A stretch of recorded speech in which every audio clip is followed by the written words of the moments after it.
अस्सलाम वालेकुम व्यूअर्स, आखिरकार वही हुआ जनाब जिसका डर था। इमरान खान साहब को आज बड़ी कोशिश की कि ना मीडिया के ऊपर दिखाया जाए और जो उनका वीडियो लिंक खताब था जनाब सुप्रीम कोर्ट के साथ, हम इसको खताब ही बोलेंगे क्योंकि उसका इतना ज़्यादा डर था कि इमरान खान साहब को सुना ही नहीं गया। दूसरी जानब जनाब इमरान खान साहब की एक झलक जो है वो निकली है किसी के लैपटॉप से, और आपको ये बताएं कि सुप्रीम कोर्ट के अहाता को बंद कर दिया गया। ना कोई अंदर जा सकता था ना कोई बाहर जा सकता था।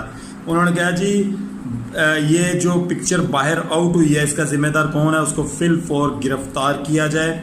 और जो उन्होंने कहा कि जी आने वाली जो तारीख होगी इस केस की उसको गैर मुअय्यना मुद्दत तक मुलतवी किया जाता है। इस समात को इमरान खान साहब की एक झलक पूरी दुनिया ने देखी और लाखों व्यूअर्स थे इस एक पिक्चर के जनाब।